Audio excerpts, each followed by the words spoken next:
அஸ்ஸலாமு அலைக்கும் வரஹ்மத்துல்லாஹி வபரகாத்துஹு.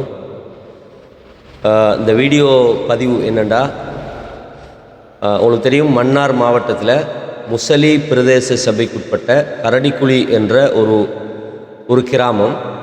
இது மன்னார் மாவட்டத்தில் ஒரு பின்தங்கிய ஒரு கிராமப்புறம் என்றாலும் கூட இந்த கிராமத்துக்கு ஒரு மிகப்பெரிய ஒரு வரலாறு இருக்குது. இந்த கிராமம் கடந்த காலங்களில் பல வீர புருஷர்களை கண்ட ஒரு கிராமம். குறிப்பாக இந்த கிராமத்தில் ஆரம்பகால நமது முதியவர்களுடைய பிரதான தொழில்களில் ஒன்று யானை பிடிக்கிறது. யானையை காட்டில் போய் அதை பல முறைகளில் அந்த யானையை பிடிப்பாங்க. பிடிச்சிட்டு வந்து அந்த யானை வியாபாரம் செய்யப்படும். அப்படி ஒரு வலிமை வாய்ந்த ஒரு சமூகம் வாழ்ந்த ஒரு கிராமம் தான் கரடிக்குழி என்ற ஒரு கிராமம். குறிப்பாக அந்த மன்னார் மாவட்டத்தில் முசலி பிரதேசத்தில் கரடிக்குழி கிராமம் என்ற அந்த கிராமத்துக்கான ஒரு ஒளிமயமான வரலாற்று பின்னணிக்கு இன்னும் ஒரு காரணம் என்னென்னு கேட்டால், இலங்கை நாட்டில் ஷிருக்கு மலிந்து காணப்பட்ட நேரத்தில், குறிப்பாக இலங்கையில் எல்லா பிரதேசங்கள்லேயும் ஷிருக்கு தாராளமாக காணப்பட்ட, மூட நம்பிக்கை மிகவும் உக்கிரமமாக காணப்பட்ட நேரத்தில், புரையோடி போயிருந்த காலப்பகுதியில் கரடிக்குழி என்ற அந்த கிராமம் தௌஹீதால் அது வெளிச்சம் வர தொடங்கிச்சு. அந்த தௌஹீத் என்ற அந்த மிகப்பெரிய ஒரு பேரொளி அந்த கிராமத்துக்கு வாரத்துக்கு காரணமாக இருந்த மர்ஹூம் PM சாகுல் ஹமீது ஹாஜியார், அவர் உண்மையிலேயே வரலாற்றில் மறக்க முடியாத, இன்றைக்கு வரைக்கும் வரலாற்றால் பேசப்படுற ஒரு மாமனிதர். அல்லாஹ் யர்ஹமுஹு வயு ஆஃபிஹி வயுக்ரிம் நுசுலஹு வவஸ்ஸி மத்ஹலஹு. அல்லாஹ் அவருக்கு சொர்க்கத்தை கொடுப்பானாக, ஜன்னத்துல் ஃபிர்தௌஸில் அல்லாஹு தஆலா அவருக்கு இடம் கொடுப்பானாக. அந்த வகையில் இந்த கரடிக்குழி என்பதனுடைய பல கோணங்கள் அதுக்கு வரலாறு இருந்தாலும், நாம் இன்றைக்கி இந்த கரடிக்குழியுடைய இந்த தௌஹீது சம்பந்தமான வரலாற்றையும் அங்கே வாழ்ந்த மனிதர்கள் சம்பந்தமான வரலாற்றையும் நாங்கள் இந்த வீடியோ காணொலியில் உங்களுக்கு நாங்கள் அழகான முறையில் தர இருக்கிறோம். அந்த வகையில் என்னோட இங்கே இருக்கிறவர், நான் உங்களுக்கு தெரியும், நாசர் தையூப். என்னோட இங்கே இருக்கிறவர் கச்சி முஹம்மது ஜமாலுத்தீன் தானே? சரி, முழுசா அவர் தான் உங்களோட பேர், கச்சி முஹம்மது ஜமாலுத்தீன். அதே மாதிரி நீங்களும் வாங்குங்கண்ணே. அதே மாதிரி PM முஹைதீன் சொல்லுவாங்க, அதாவது பக்கீர் முஹம்மது முஹைதீன். ஆனால் அவரை நம்ம ஊரில் மம்மியப்பான்னு சொன்னால் தான் தெரியும், அது அவரோட செல்ல பேர். அவரும் இங்கே இருக்கிறாரு. நாம் இந்த இடத்துல என்னத்தை உங்களுக்கு தர இருக்கிறோம்டா, முதலாவது நான் என்னுடைய வலதுபுறத்தில் இருக்கக்கூடிய PM முஹைதீன், ஏன்னா வலதுபுறத்துலேருந்து ஸ்டார்ட் பண்ணணுன்றதுக்காக வேண்டி, ரெண்டு பேருமே முக்கியமான ஆட்கள் தான். உங்களுக்கு இந்த ரெண்டு பேரையும் பற்றி நான் உங்களுக்கு கொஞ்சம் சொல்லணும். கிட்டத்தட்ட இப்போ அவங்களோட வயசு நீங்கள் உங்களோட வயசு என்ன? 83 வயசு. PM முஹைதீன் நமக்கு தாய் மாமா. இவர் தான் PM முஹைதீன் சொல்கிறவர். யாருன்னா சாகுல் ஹமீது ஹாஜியாருடைய அடுத்த சகோதரர், இரண்டாவது சகோதரர். அவர் ஆரம்ப காலத்தில் இருந்தே ஒரு வியாபாரி, ஈரோட்டு வியாபாரம்னு சொல்லுவாங்க. அந்த வியாபாரங்கள் பண்ணுவார். மாஷா அல்லாண்டு இன்னைக்கு வரைக்கும் ஒரு துடினமான ஒரு கிட்டத்தட்ட ஒரு வாலிப வயசில் இன்னும் இருக்கக்கூடிய ஒரு ஆள்னு சொன்னால் அது எங்களோட சகோதரர் PM முஹைதீன் தான். அந்த வகையில் இன்ஷா அல்லாஹ் நாங்கள் அவர்கிட்ட முதலாவது கேட்க வேண்டியதுன்னு சொன்னால், அந்த கரடிக்குழியுடைய ஆரம்பம் சம்பந்தமாக, இங்கே யார் வாழ்ந்தாங்க, இங்கே எப்படியான ஆரம்பகால மக்களுடைய மனநிலை எப்படி இருந்தது, அதை பற்றியே கொஞ்சம் ஒரு 5 நிமிஷம் நீங்கள் சொல்லுங்கள். ஆரம்பகால மக்களை பற்றி கொஞ்சம் சொல்லுங்கள். உண்மையான ஒரு தகுதியுள்ள மக்களாக தான், ஏழை மக்களாக இருந்தாலும், ஒரு காட்டு பிரதேசத்தில் வாழ்ந்தவங்களாக இருந்தால் உண்மையான தக்வாவாரியாக தான் இருந்தாங்க. கொஞ்ச காலம் விளங்குதா மௌனத்துக்கு பின்ஜாஞ்சி இருந்தாங்க. அதுக்கு பிறகு சாகுல் ஹமீது ஹாஜியார் என்பவர் வந்ததுக்கு பிறகு மௌனத்தையெல்லாம் தூக்கி வீசப்பட்டது. முதியவர்கள் நல்ல பக்குவமான, அல்லாஹ் ரசூலுக்கும் மிச்சம் பயந்தவங்கள், வட்டிவாசிகள்லாம் ரொம்ப குறைஞ்சவங்க, அநியாயகாரம் இல்லை, அநியாயம் யாருக்கும் செய்யப்படலை, யாரும் அநியாயகாரன்று வேதனைப்படலை. நல்ல வயசுள்ள முதியவர் 110 உள்ள. ஆரம்பத்தில் உங்களோட கரடிக்குழியில் வாழ்ந்த பழைய ஆட்களை பற்றி கொஞ்சம் சொல்லுங்கள். யார் உங்களுக்கு தெரிஞ்ச காலத்தில், வாழ்ந்த காலத்தில் இன்னைக்கு வரைக்கும் இருக்கிற குடும்பங்கள் யார்? என்னோட வயசில் கரடியப்பான்றது யார்? நம்மளோட அப்பா, அம்மாட வாப்பா. 110 வயசு இருந்தாங்களா? இருந்தார். கட்டையரப்பான்னு சொல்கிறாள், மொம்மசரியப்பா முத்து அவங்களோட கப்படையாரப்பா இருந்தார். மறைக்கா இந்த கரடிக்குடி மறைக்கா அல்லா வச்சிட வாப்பா சேது அதுக்கு பிரிஞ்சாங்க சேது இப்ராஹிம். அவர் யார்? சேது இப்ராஹிம் எங்களோட குடும்பம். அவங்க 7 பேர் அண்ணன் மாதிரி பொம்பளை பிள்ளைகிட்ட. அதில் கச்சப்பா சுல்தான் தான் ஆன பணிக்கர். கச்சப்பான்னு சொல்கிறது எங்களோட ஜமால் மாமாவோட வாப்பா. 800 ரூபா தான் ஒரு ஆணையில் விதை. அது 8 பேர் 10 பேர் 15 பேர் பிடிச்சி தான் 100 200 கொண்டு வந்து தான் புள்ள கொட்டியை வளர்க்குனேன். காட்டு தொழிலும் கடைத்தொழிலும் தான் அப்போது ஜீவியம். பெரிய வியாபாரங்கள் பெரிய இதெல்லாம் எங்களுக்கு பிறகு தான் வியாபாரம்னு கண்டுபிடிக்கிறது. ரொம்ப வறுமையின் காரணமாக தான் அவங்க வாழ்ந்தாங்க, பக்குவமாக வாழ்ந்தாங்க. எந்த விதமான குறை குத்தம் இல்லாமல் வாழ்ந்துட்டு போகிறவங்க அவங்க. தௌஹீத் அவங்க சந்திக்காட்டியாலும் பக்குவமான கூட்டம் மூடிச்சோத்திலே வளர்ந்தாஇருக்கும். இப்போ தௌஹீத் என்று சொல்கிறாங்க, மாறுபாடு கூட. தௌஹீது குற்றம் இல்லையா? தௌஹீது குற்றம் இல்லை. பேச்சை தௌஹீன்னு வச்சு மாறுபாடு முனாஃபிக்குத்தனம் கூடுதலாக செய்கிறாங்க. அது எனக்கு தெரியாது, அல்லாஹ் அவர் தான் பார்த்துக்கட்டும். ஜிசாக்கல்லா ஹைர்.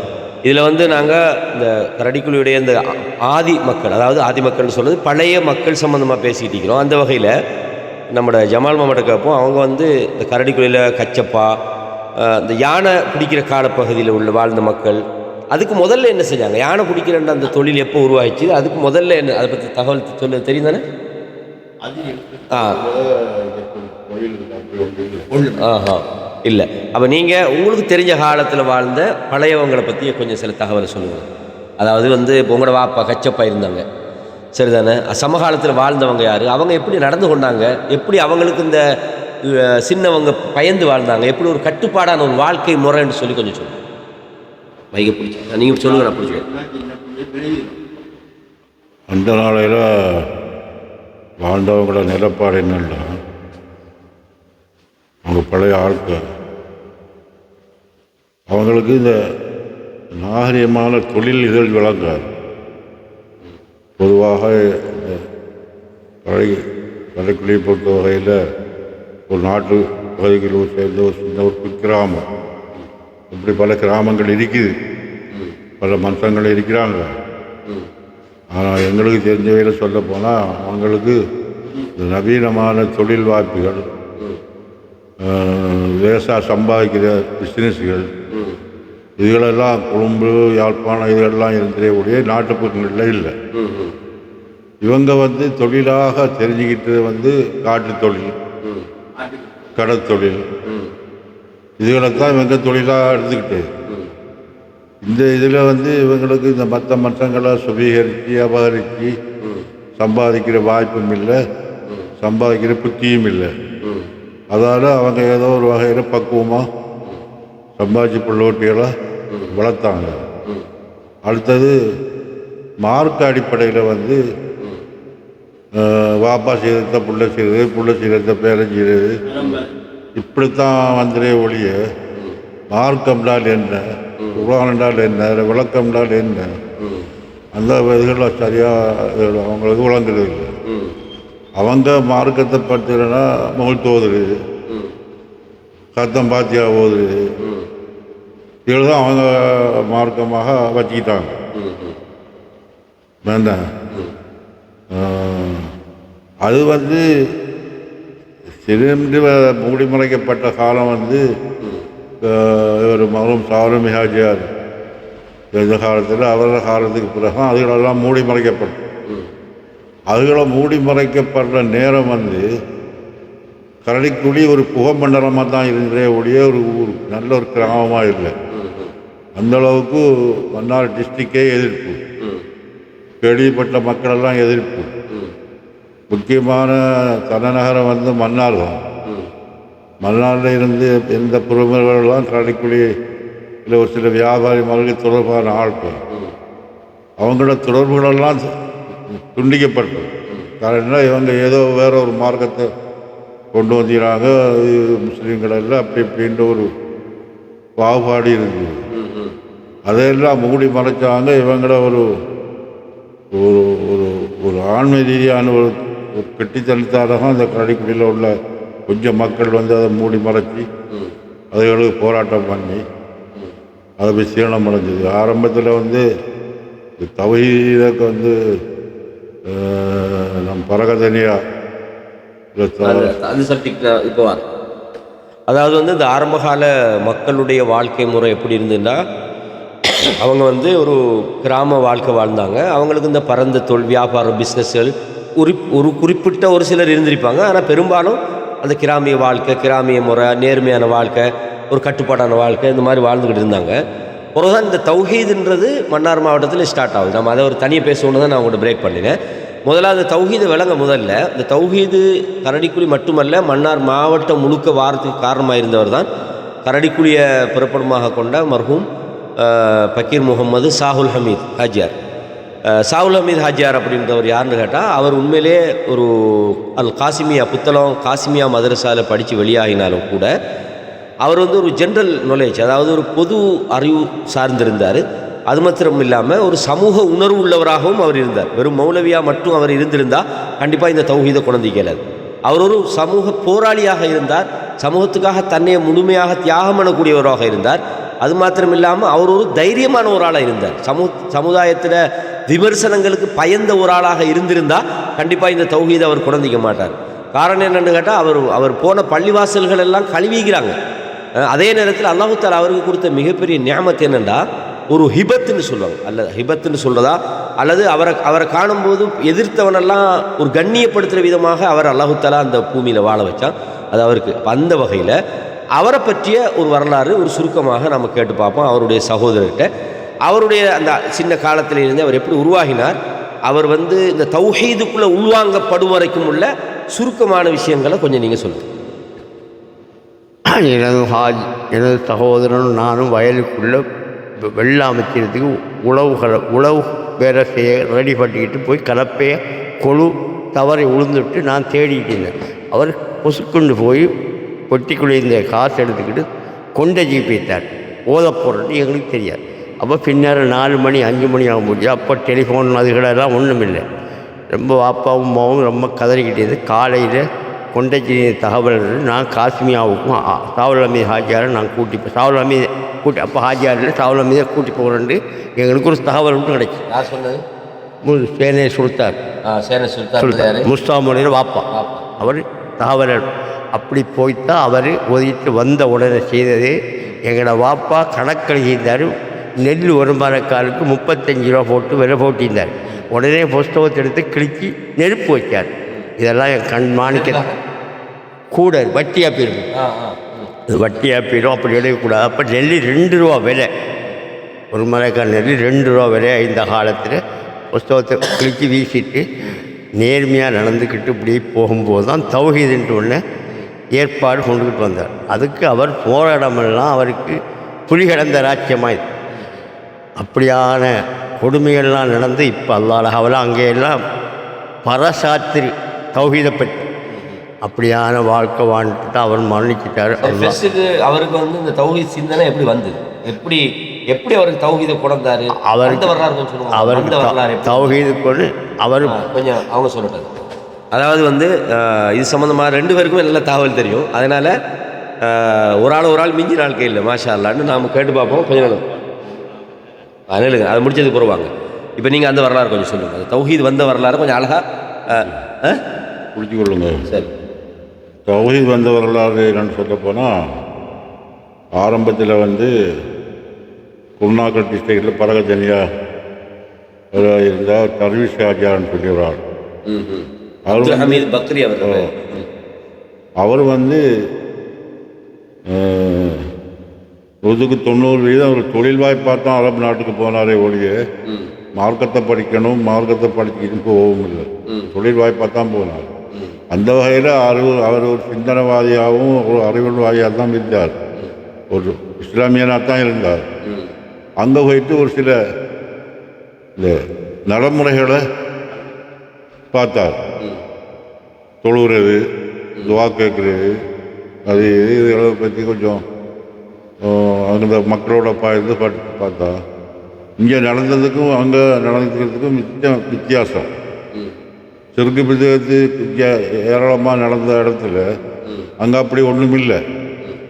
இதை இவர் கொஞ்சம் படிச்சுக்கிட்டு இலங்கைக்கு வந்தார். எத்தனாம் ஆண்டு? கிட்டத்தட்ட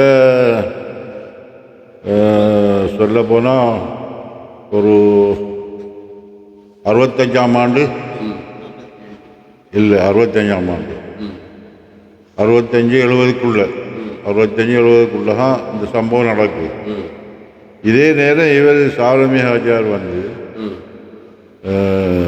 உத்தர மதுரசாலேருந்து ஓதிட்டு திரும்ப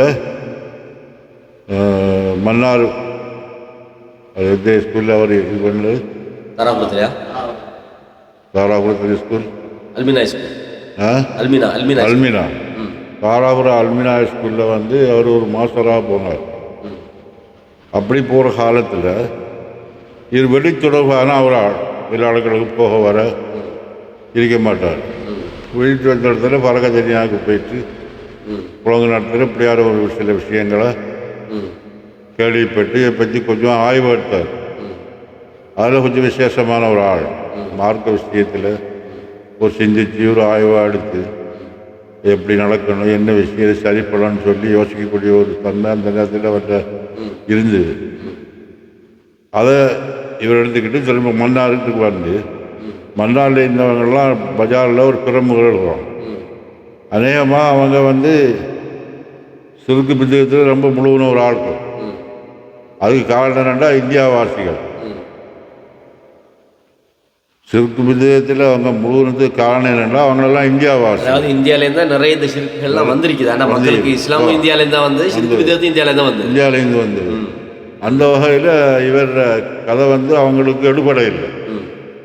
மன்னார் டவுனில் உள்ள வியாபாரி மகளுக்கு எடுபட இல்லை. மன்னார் டவுன் பண்டியில் அவராக யோசித்தார், சரி நம்ம இதில் ஒரு ஒரு கூட்டத்தை ஒன்று வச்சு என்ன இதை பற்றி கொஞ்சம் அறிமுகப்படுத்துவோம், மக்களோட கொஞ்சம் கதைப்போம் சொல்லி கூட்டத்தை வைக்க அவங்க ரகசியமாக இவரோட ரகசியமாக எதிர்க்காமல் பக்கத்தில் உள்ள ஆட்களை வச்சு இவரோட எதிர்க்கக்கூடிய ஒரு ஏற்பாடுகளை செஞ்சாங்க. அப்போ அவருக்கு அது வெற்றி காண இல்லை. ஆரம்ப கூட்டமே அவருக்கு அது சாமி ஹாஜியாருக்கு வெற்றி காண இல்லை. அதோட யோசிச்சாரு, நம்ம பிறந்த இடம் நம்மளோட ஊர் இருக்கு, நம்ம அங்கே போவோம், அங்கே தான் அந்த இதை ஆரம்பிக்கணும் அப்படின்னு சொல்லி போட்டு ஆரம்பித்தார்.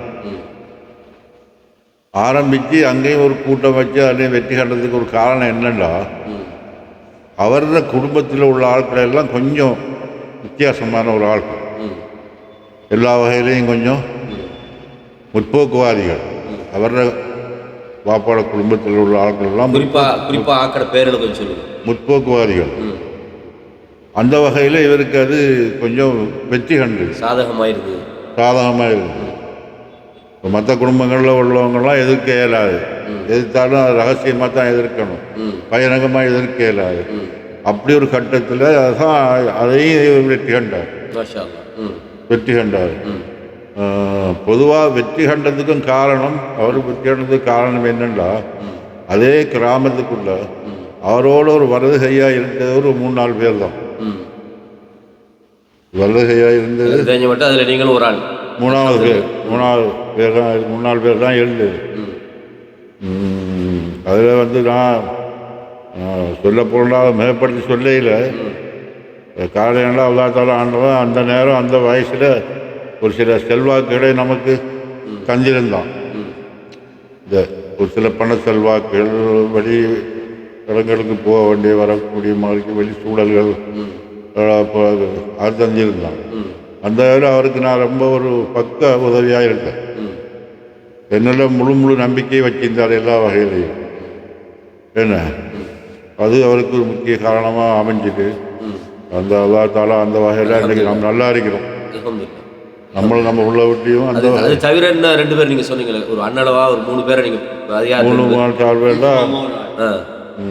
நம்ம சமூன் பிள்ளையார் இருந்தார். சமூன்னு சொன்னால் சிலாவத்தில் கல்யாணம் முடிச்சு எங்கட ஃபசீல் ஃபைசல் அவங்களோட வாப்பா. பதர் பிள்ளையார் இருந்தார். யாரு? பதர் சமான், அதாவது நேமத்துல சார் வாப்பா. ஓகே. நம்ம கைய பிள்ளையார் இருந்தார். எங்கட வாப்பா. நான் இருந்தேன். சதகத்துல்லா நிறையப்பா இருந்தார். ஓகே. அதே மாதிரி ஆக பழைய ஆளுக்கு நீங்கள் 2 பேர் சொன்னீங்க தானே, அந்த யாரு? அப்துல் ரஹ்மான் அவர தாய் மாமன். அப்துல் ரஹ்மான் என்ன சொல்கிற அவர் பேர் என்ன? கீனானா. யூசுப் இஸ் மாமா. யூசுப்பப்பா. ஆ. அதான் யூசுப்பப்பா. இப்போ முதியவர்களும் தாய் வழியில் 6 பேர், தகப்ப வழியில் 6 பேர், சகோதரர் தாய்க்கும் 6 பேர், தகப்பனுக்கு எல்லாரும் உதவி அநியமாக அல்லாஹ் அவரை கிடைக்கிது. அப்படி இருந்ததால அந்த அளவுக்கு வெற்றி கட்டதுக்கு காரணம். இதில் வந்து இந்த கீனானப்பான்னு சொல்லக்கொள்ள, அப்துல் ரஹ்மான் கீனானப்பான்னு சொல்லக்கொள்ள எனக்கு ஒரு வரலாறு ஞாபகத்தில் வருது. இந்த 76ஆம் ஆண்டு மன்னார் மாவட்டத்தில் நடத்த இருந்த அந்த மாநாடு அங்கே நடத்தவங்க உடல்ல. சரி, அந்த மாநாட்டை வந்து கரடிக்குழியில் நடத்துறதுக்கு முடிவு செஞ்சிட்டாங்க. கரடிக்குழியில் அந்த முடிவு செஞ்ச நேரத்தில் அந்த சுற்றி உள்ள பாலக்குழி மறைச்சு கட்டி இந்த ஊர்களெல்லாம் இதை எதிர்த்தாங்க. உட இயலாது அப்படின்னு நான் சொல்கிறேன் அந்த ஸ்டோரி. அதில் புலைந்தான் திருத்தாங்க. அந்த நேரத்தில் என்ன செஞ்சுக்கிறாரு, நம்ம பேரோட சொல்லாமல் இருந்தால் நல்லா இல்லையா, சும்மா ஒரு பொதுவாக சொல்லுவோம். ஒரு குறிப்பிட்ட மறைச்சிக்கட்டிலேருந்து ஒரு பெரிய ஒரு முதலாளி ஒன்று வந்துக்கிறாங்க, ஆக்களை சேர்த்துக்கிட்டு டிராக்டர்லாம் வந்துக்கிறாங்க. வந்து இறங்கி சொல்லிக்கிறாங்க, நீங்கள் எப்படி கரடிக்குழியில் நீங்கள் வஹாபி மாநாடு நடத்தலாம், நாங்கள் விடமாட்டோன்ற மாதிரி ஒரு இது சொல்லலாம் தானே. ஏண்டா நம்ம அவர் குறை சொல்கிற மாதிரி ஆயிருமே மூத்தானவங்கள. அதாவது அவுசாலி முதலாளி வந்து அதில் வேறு யார் கொஞ்சம் நீங்கள் ரைட் அவரோட தலைமையில் வந்திருக்கிறாங்க. அப்போ இங்கே பிரச்சனை என்னென்னு கேட்டால், அந்த கரடிக்குழி மக்களுடைய அந்த வீரத்தை நான் ஏற்கனவே சொன்னேன் தானே, அதுக்கு ஒரு உதாரணம் தான் அந்த அப்துல் ரஹ்மான் சொல்லி கீனானா பாட செய்தி. இவர் வந்து சாவுலுமி ஹாஜியார்ட தாய் மாமா தான் அந்த கீனானா பண்ணுறது, சரிதானே சொல்கிறேன்.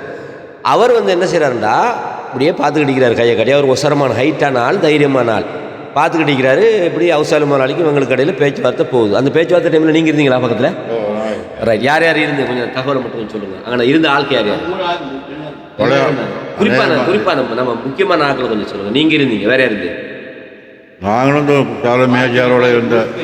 வாகரப்பான்னு சொல்கிறது வந்து நம்ம நியமத்துல்லா சாரோட அப்பா, தாஜிதி மொழியோட வாப்பா யூசுப்பப்பா இருந்தாங்க, எல்லாம் இருந்தாங்க.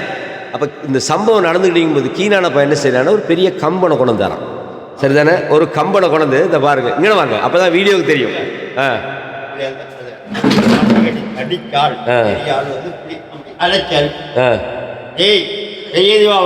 வெளியில போ, என்னோட ஊரு, என்னோட கம்பு, என்னோட மருமவ, வெளியில போன. அதாவது ஒரு கோடனை கீறினாரான்னு சொல்றாங்க. ஒரு கோடனை கீறி, இது இந்த கோட்டை தாண்டி நீ வந்தேன்டா நடக்கிறது வேற. அப்படி இதெல்லாம் வந்து உண்மையிலே மன்னார்ல இன்னைக்கு எல்லா இடத்துலையும் பயான் பண்றாங்க, மௌலிமார் மதனி அது இதுங்கிறாங்க. இந்த தியாகத்துக்கு அவங்களுக்கு மட்டும்தான் நன்மை கிடைக்கும். இந்த கோடு கீறினது, இந்த தைரியமாக இருந்தது, இது வந்து இந்த வகையில் கரடிக்குழின்ற ஒரு கிராமத்துக்கு இருக்கிற அந்த அந்த அந்த மவுசோனிக்கு தானே, அது வேற லெவல். அல்ஹம்துலில்லாஹ்.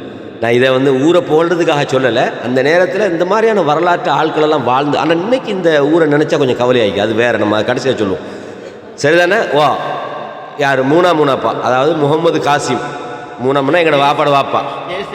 அந்த 3 முத்தையும் கரடிக்குள்ள இறக்கிறதுக்கு எத்தனை கோடி கொடுத்தாரு நகரா.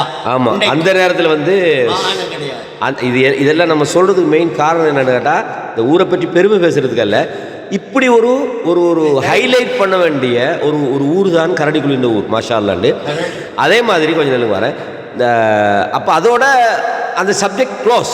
அதோட இதுக்கு மேலே இவங்களை எதிர்க்கலான்னு அவங்க போயிட்டாங்க. மாஷா அல்லாண்டு 76ஆம் ஆண்டு முதலாவது மாநாடு மிகவும் வெற்றிகரமாக கரடிக்குழியில் மன்னார் மாவட்டத்தில் முதல்ல நடந்தது. சொல்லப்போனால் ஒரு சில ஆட்கள் நயவஞ்சகமாக இருந்ததை தவிர மிக பெரும்பான்மையான ஆட்கள், 99% ஆட்கள் சிறுக்குலேருந்து அவங்க வெளியே வந்தாங்க. இதில் இன்னொரு ஹைலைட் சம்பவம்னு சொல்லுவாங்க, அவுலியாக்களை அழைப்பதனால் அல்லல்கள் தீர்ந்திடுமாண்டு சாவுலுமி ஹாஜியார் ஒரு புத்தகம் எழுதினார், சிறுக்குக்கு எதிராக, கபர் வணக்கம் கூடாது. அந்த புத்தகத்தில் புறவு நடந்த சம்பவம் உங்களுக்கு ஞாபகம் சொல்கிறீங்களா? அதை பற்றி யூசுப்பப்பா அந்த பட்டங்குடிய பட கபர் யூசுப்பப்பா என்ன செஞ்சுக்கிறார்? யூசுப்பப்பான்றது அதாவது வந்து கரடிக்குழியில் சாவுலுமி ஹாஜியார் தாய் மாமா. அது உண்மையாக சொல்ல போனால் அந்த ஊருடைய ஒரு இன்றைக்கி ஹுனைஸ் ஃபாரூக்னு சொல்கிறது வந்து அவரோட அந்த யூசுப்பப்பாட பேரன் தான். அது பெரிய குடும்பமாக மாஷா அல்லான்னு தைரியமான ஆளுக்கு. யூசுப்பப்பா என்ன செஞ்சுக்கிறாருன்னா, கோடாலியை கொண்டுட்டு போய் எல்லாரும் பயம், என்னதான் சிறுக்குக்கு எதிராக இருந்தாலும் கபூரில் போய் உடைச்சா கைகை முடங்கிரும்னு ஒரு சின்ன ஒரு உள்ளத்துக்குள்ளே ஒரு பயம் இருந்த டைம் கொண்டுட்டு போனார் கோடாலியை, ஒரே இதுக்கு மேலே என்னதுக்கிட்ட அந்த கபருன்னு சொல்லி அந்த பட்டங்குட்டியப்பாட கபரை உடைச்சிக்கிறாங்க. இதெல்லாம் வந்து நம்ம மறக்க முடியாத வரலாறுக்கு சொந்தமான ஒரு ஊர் தான். நம்ம இதை சொல்கிறதுக்கு இன்னொரு காரணம், இந்த ஊர் மக்களும் இதை யோசிக்கணும். ஆனால் இவ்வளோ ஒரு வரலாறு நம்மளோட ஊருக்கு இருக்குது, நம்ம எப்படி வாழ வேண்டிய ஆளுக்கு, நாம் எப்படி அல்லாவை மறந்து பள்ளியை மறந்து வட்டிக்கு பின்னால் கொஞ்சம் பேர், ஏமாத்துறதுக்கு பின்னால் கொஞ்சம் பேர், இப்படியெல்லாம் கொஞ்சம் எல்லோரும் இல்லை, கொஞ்சம் பேர் மாறுபாடு பொய்யெல்லாம் இருக்குது. நீங்கள் என்ன சொல்ல போகிறீங்க? அதில் என்ன விஷயம் என்னென்னா, அவுலியாக்கள நாடுனா அல்லர்கள் தீர்ந்தல் மாட்ட புத்தகம் வெளியாகிட்டு. வெளியாகுனா முசலி ஏரியாவுக்குள்ளேயே ஒரு 22 முஸ்லீம் கிராமங்கள். அந்த கிராமங்களில் ஒரு சில ஒரு முக்கியஸ்தர்களும் சாலம் ஹாஜியாரோட எதிர்த்தாலும் நேரடியாக எதிர்க்க மாட்டாங்க, பெண்ணுக்கு தான் கதைப்பாங்க. அவரோட தெரிஞ்ச ஆளுக்கு ஒரு 7-8 பேர் இருந்தாங்க ஊருக்குள்ள. போனாங்கன்னு சொல்ல போனால் பார் சமாசமும் எப்படியான சாலியில் அவனுக்கு அட்ரஸ் இல்லாமல் தெரிஞ்ச ஒரு ஆள் விளங்குதா. இவனும் கொஞ்சம் விஷயமான ஆள்கள். யாரு சமுனப்பா பாரப்பா இவனெல்லாம் கொஞ்சம் விஷயமான ஆள்கள். சைதப்பாவில் அந்த பெரும் இதான ஒரு ஆள். அப்போ அவங்களோட இவங்க கொஞ்சம் எதிர்ப்பு அந்த கிராம மக்கள். அதில் தையப்பப்பா இப்போ நாங்களெல்லாம் ரொம்ப ஓரளவுக்கு பாதிக்கப்பட்டிருக்கோம். பாதிக்கப்பட்டாலும் பின்வாங்க இல்லை. ஒரு ஊர்களில் பாதிக்கப்பட்டாலும் அதை பின்வாங்க இல்லை. பின்வாங்காமல் எங்களோட வேஸ்ட் காரியங்கள் நாங்கள் முடிச்சுட்டு இது பிறகு திடீரென்று பண்டாரவழின்னு சொல்லி அதுக்குள்ள ஒரு கிராமம் ஒன்று. அது நம்ம விவரிக்கிற உமரலி ஏத்தாளர் அவர் சாவி ஜமாத்தோட சேர்ந்து ஒரு பயான் ஒன்று பண்டாரவழியில் வச்சார், தீவிரமாக வச்சார். அதுக்கு பிறகு ஒரு 40% மக்கள் திடீரென்று தௌஹீதை ஏந்து பண்டாரவழி கிராமத்தில். அதுக்கு பிறகுதான் கொஞ்சம் கரடிக்குழி மக்களுக்கு கொஞ்சம் லேஸ் கொடுத்து எதிர்ப்பு குறைஞ்சுது. அதோட படிப்படியாக முன்னேறினோடைய இன்றைக்கு அது பின்னுக்கு வரையில்லை. இன்றைக்கு இலங்கையில் 90% பகுதிகளில் முன்னேறி இருக்கிறது. அதாவது இன்னைக்கு எந்த அளவுக்குன்னா முசலியில் தௌஹீது தான் இருக்குது, வேற சிறுக்குகள் எங்கேயோ ஒரு மூலையில் யார் சரி 4-5 பேர் இருக்கிறாங்கன்னு சொல்லுவாங்க, வேற சிறுக்கு முழுசாக இல்லாமல் போச்சு. ஆரம்ப காலத்தில் ஒரு முக்கியமான விசேஷம் என்னென்னு கேட்டால், இந்த முதல்ல கரடிக்குழி மக்கள் முழுசாக தௌஹீதை ஏற்றுக்கிட்டாலும் அவங்களுக்கு ஆரம்பத்தில் ஒரு பலம் இருக்கலை. எந்த அளவுக்குன்னு சொன்னால், இப்போ நான் நினைக்கிறேன் ஜமால் மாமாலாம் கொண்டச்சிக்கு போன நேரத்தில் அந்த அந்த சம்பவத்தை கொஞ்சம் சொல்லுங்கள். அந்த அடித்தாங்க தானே? அடித்தாண்டா நான் சிலாவத்துறை ஏபிசிக்கு போன விஷயம் சொந்த விஷயமா போயிட்டு ஏபிசி வேலையை முடிச்சுக்கிட்டு நோம்பு நேரம் அப்போ கடைக்கு வரும்போது சொன்னாங்க, ஒரு புது பள்ளி ஒன்று கட்டி வகுப்பு செய்கிறாங்க, முஸ்தாமோடைய தலைமைன்னு கேட்டோம். வகுப்பு செய்கிறாங்க, இன்றைக்கு கொண்டச்சியில் நடக்கிற அப்படின்னு ஒரு வெள்ளிக்கிழமை. அதோட அப்போ மோட்டர் பைக்கில் எல்லாமே இருந்து அதில் நாங்கள் 2 பேர் நாங்கள் நின்றுட்டோம். போய் நம்ம பள்ளியில் வகுப்பு செய்கிறாங்க. ஜும்மா முடிஞ்ச உடனே செந்தாரு படத்து கிடந்து பின்னால் 4 மணி பிறகு வீட்டுக்கு போவோம். போட்டு அங்கே போயிட்டு இருக்க சொல்ல அங்கே கட்டுற தௌஹீத் பள்ளிக்கு அந்த ஊரில் ஒரு பகுதி மக்கள் எதிர்ப்பு,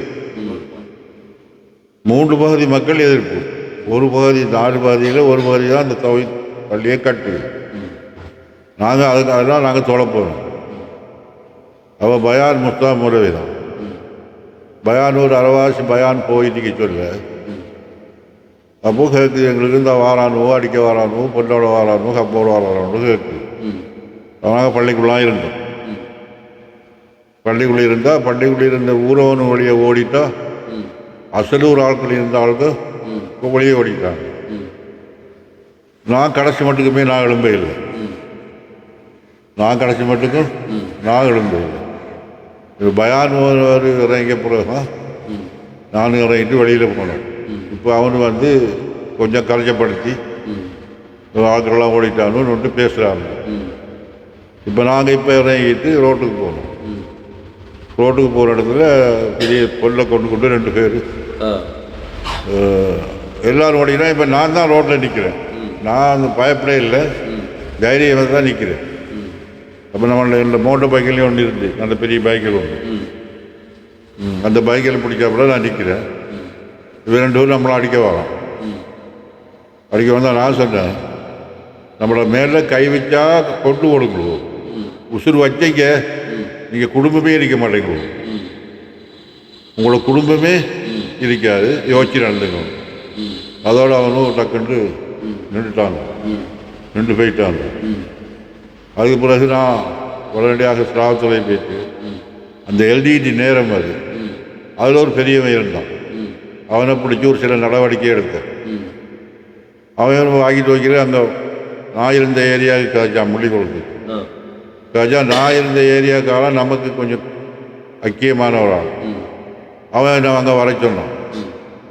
அவன் வர சொல்ல அவன் சொன்னான், சரி நீங்கள் போங்க, 2-3 நாளைக்குள்ள நடவடிக்கை நான் எடுத்தாலும் சொல்லி கொடுத்து உடனே இவனோட அவ்வளோகளையும் அங்கே எடுத்து அதில் ஒரு 3-4 பேருக்கு நல்லா அடிச்சு, அவன் நல்லா அடித்து நீ யாரோட சண்டைக்கு போனீங்களோ அப்படியான்னு சொல்லி இது பண்ணி கொடுத்து இருமாக்கு நாங்கள் தான் கரைச்சலை கொடுத்தமே ஒழியே அவனோட கரைச்சல் எங்களுக்கு பாதிப்பு இல்லை. அல்ஹம்துலில்லாஹ். எங்களை கரைச்சல் தான் அவனுக்கு பாதிப்பாக இருந்தது. இப்போ அப்படியெல்லாம் இருந்து அந்த வயலண்டை நல்லா இருக்கிறோம், பிரச்சனை இல்லை, அதுதான் நல்லா வச்சிருக்கிறோம். அதனால் அல்லாஹ் தஆலா பாருங்கள், பொருளாதார ரீதியாகவும் மற்றது ஒரு சமூக அந்தஸ்துன்ற எந்த விதமான குறைச்சலும் இல்லாமல் உங்களை இன்னைக்கு வரைக்கும் இப்படி உட்கார்ந்துக்கிட்டு நான் அழகான முறையில் பேசுறது வச்சுக்கிறானே அந்த ரஹ்மான், அதே பெரிய அல்லாஹ்வுடைய நியாமத்தானே.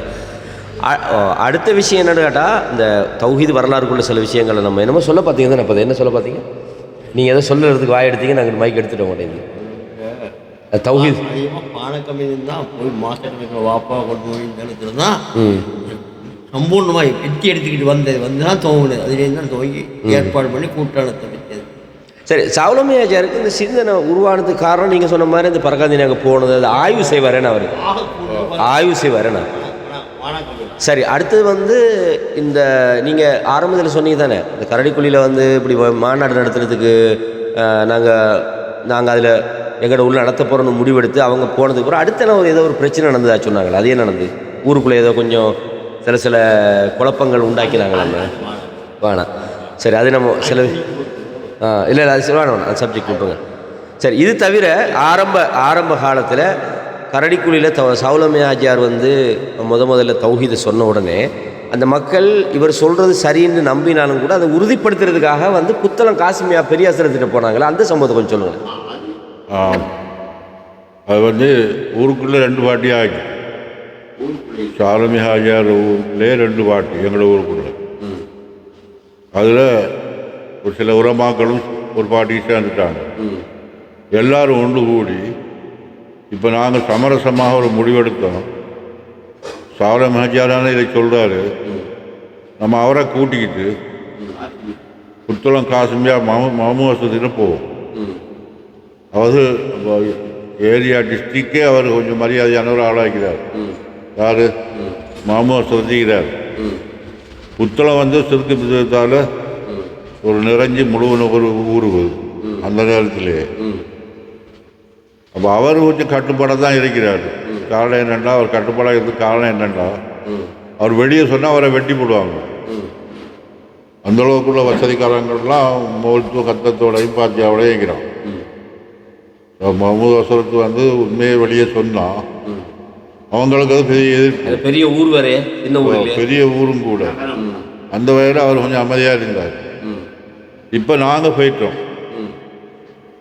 ஒரு 8-10 பேர் டிராக்டரை பிடிச்சிக்கிட்டு டிராக்டரில் போயிட்டு நிறைய பட டிராக்டர் எடுத்துக்கிட்டு ஒரு கிடாயம் ஒன்று டிராக்டரில் கட்டி எடுத்துக்கிட்டு அந்த இடம் உங்களுக்கு எல்லாம் வச்சு போட்டு சமைக்கிறதுக்கு ஒரு ஆளை விட்டு போட்டு புத்தளம் போனோம். புத்தளம் போயிட்டு மாமோசரத்தை கண்டு கலைச்சோம். அவர் எங்களுக்கு ஒரு டைம் ஒன்று தந்தார், குறுகிய நேரத்துக்குள்ளே தந்தார். மறாதுக்கு பிறகு நாங்கள் வளர்ச்சி இருந்தோம். அவரை நடு விட வச்சுக்கிட்டு நாங்கள் வளர்ச்சி இருந்தோம். இப்போ சாலமேஜார் வந்திருந்தாரா? சாலமேஜார் தான் கூட்டி போயிருந்தோம். ஒரு சாலமி ஹாஜாரை வச்சு நாங்கள் ஒரு சில கேள்விகளை மாமோசத்தில் கேட்டோம். சாலமி ஹாஜார் இப்படி ஒரு கேள்விகளை ஒரு விஷயங்களை சொல்கிறாரு, ஹத்தவாதவானான்னு சொல்கிறாரு, பாத்தியாவாதவானான்னு சொல்கிறாரு, சியாலத்தியவானான்னு சொல்கிறாரு, அப்படி சொல்கிறாரு, இப்படி சொல்கிறார், என்ன காரணம் அப்படின்னு. அதுக்கு ஒரு சில சோட்டார் ஒரு விளக்கங்களை தந்தார். இதுதான் அந்த விளக்கை. ஏதாவது இவங்க சாலுமியாஜார் சொல்றதுக்கு எதிராக சொன்னாரா? எதிராக ஒன்றுமே சொல்லல. சாலுமீது அவெல்லாம் ஓதுனதான் சாலுமி ஹாஜியார். சாலுமீது வந்து சொல்றதெல்லாம் உண்மை. நீங்கள் அதை ஒன்று நீங்கள் பொய்யா எடுத்துக்கொள்ள வேணாம். நீங்கள் ஒரு ஊர் ஒரு ஊர் மக்கள் வந்திக்கிறீங்க. அந்த வகையில் நீங்கள் ஒத்துமையாக இருந்து இதை செயல்படுத்துங்க. அதில் உங்களுக்கு எந்த பிரச்சனையும் இல்லை. பிரச்சனை ஒன்றும் வராது. இதை நீங்கள் செயல்படுத்துங்க. சாலுமே சொல்கிறதெல்லாம் உண்மை என்ன அப்படின்ட்டு அதை கொஞ்சம் எங்களுக்கு தீவிரமாக கதைச்சி ஒரு மொழி தந்தார். வேற அந்த அந்த அது வந்து கிட்டத்தட்ட எத்தனாம் ஆண்டு நடந்தது? சாதாரணமாக நடந்தது கிட்டத்தட்ட 72-73ஆம் ஆண்டு இருக்குது. 73ஆம் ஆண்டு சாலுமி ஹாஜியார் இந்த சிந்தனையை வச்ச உடனே அந்த சிந்தனையை உறுதிப்படுத்துறதுக்காக வேண்டி தான் நீங்கள் போகிறீங்க. அது ஒரு ஃபன்னாக ஒரு ஒரு ஒரு ட்ரிப் மாதிரியும் மாஷா அல்லாண்டு. அதுக்கப்புறம் என்ன நடந்து நீங்கள் என்ன சொல்ல வந்தீங்க? இல்லை, அவர் சொல்லிட்டார், நீங்கள் முதலிடத்தை பெற்றுக்கிட்டீங்கன்னு சொன்னார், இந்த கிராமம் வெற்றி எடுத்துட்டுன்னு சொன்னார். மாஷா ஓ, அதுலேயே சொன்னார். இப்போ இங்கே வந்து இந்த இடத்துல யோசிக்க வேண்டிய விஷயம் என்னென்னா, இவ்வளவு ஒரு ஹைலைட்டான ஒரு கிராமம் இன்றைக்கி ஒரு சின்ன கிராமம் அது வளர்ச்சி அடைஞ்சு இன்றைக்கி கிட்டத்தட்ட அந்த நேரம் எத்தனை குடும்பங்கள் இருந்திருப்பாங்க கரடிக்குள்ள? 60 குடும்பம் வாழ்ந்த கிராமம் இன்றைக்கி 2000 2500-2000 குடும்பமாக மாறிடுச்சு. ஆனால் என்னென்னா இந்த அல்லாஹ் தஆலா குர்ஆனில் சொல்லணும், கால அலைஹிமுல் அமத் ஃபகஸத் குலூபுஹும்ன்றான்.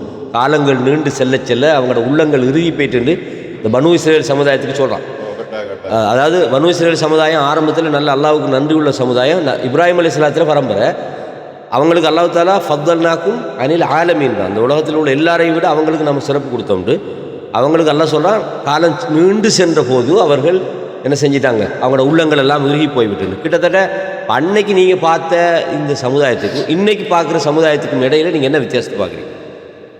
விதாசாரம் மக்கள் கூடிக்கிற ஒழியே மார்க்கம் கூட இல்லை. அந்த நாளையில் அந்த காலத்தில் இருந்த மக்களில் 100 விதமான மக்களில் 90 விதமான மக்கள் மூத்தப்பட்டாங்க. 10 வீதம் இருந்தாங்க. அந்த 10 வீதமான மக்கள் இருக்கிற உறுதிப்பாடு இப்போ இருக்கிற மக்கள்ல இல்லை. இப்போ காரணம் என்னன்னா, இவங்க பணத்துக்கு அடிமையாகிட்டாங்க. இப்போ இருக்கிற மக்கள் வந்து பணத்துக்கு அடிமையாகி அதை வெளியில் சொல்லி தீவிரப்படுத்தி செய்யாமல் இது பண்ணி கொண்டு இருக்கிறாங்க. இல்லைங்க, நீங்கள் ஒரு செய்தியை என்ன வழங்கணும், பணத்துக்கு அடிமையாகி இப்போ அவங்க பெரிய பணக்காரங்களாம் இல்லையே. இந்த ஊரில் பெரிய வசதி ஆகிக்கிறாங்க, பெரிய பில்டிங் கட்டிடுறாங்க. கொழும்புல 4-5 பில்டிங் ஆகிக்கினா பரவாயில்லை. பணத்துக்கு பின்னால் போய் பணமும் கிடைக்கல, மார்க்கமும் இல்லாமல் போன ஒரு துப்பாக்கி நிலைமையா இல்லையா? எல்லாம் துப்பாக்கி நிலைமை தான். இவங்களுக்கு நீங்கள் என்ன அட்வைஸ், என்ன ஆலோசனை சொல்கிறீங்க, என்ன உபதேசம் பண்ணுறீங்க? இல்லை, நீங்கள் உங்களோட ஆலோசனை சொல்லுங்கள். ஏன்னா இது அல்ல நாடினா 100 வருஷம் வைக்கலாம், 150 வருஷமும் உங்களோட வீடியோ வைக்கலாம்.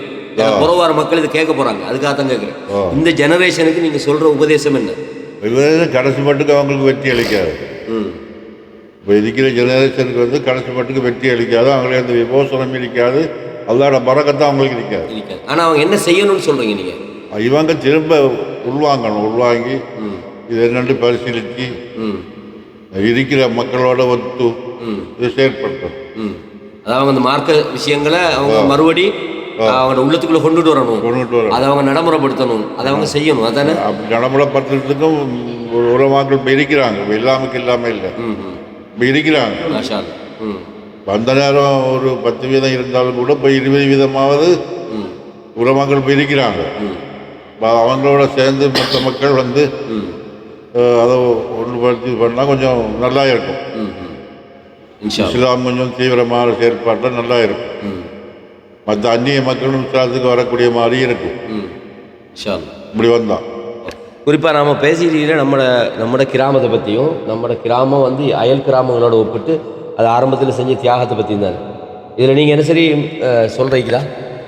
72லேருந்து 90 வரைக்கும் இருந்த பக்குவம் இப்போ இல்லை. இப்போ பக்குவம் குறைஞ்சு.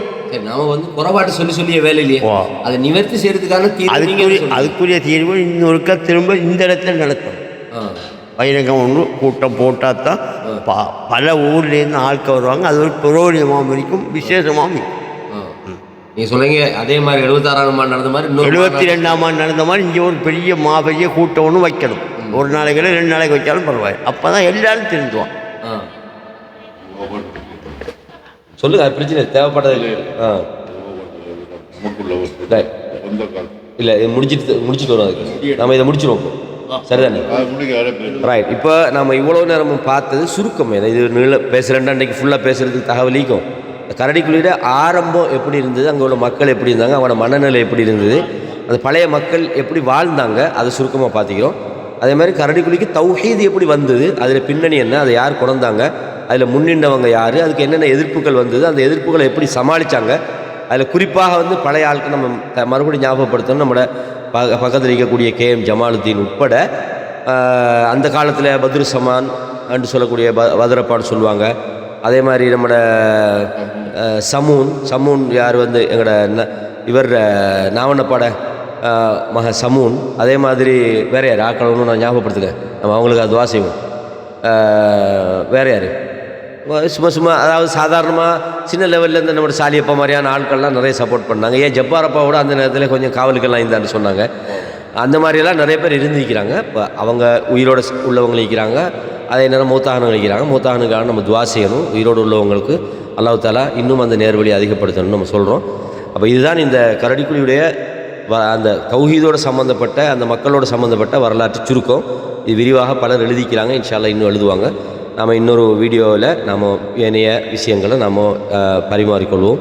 அஸ்ஸலாமு அலைக்கும் வரஹ்மத்துல்லாஹி வபரகாத்துஹு.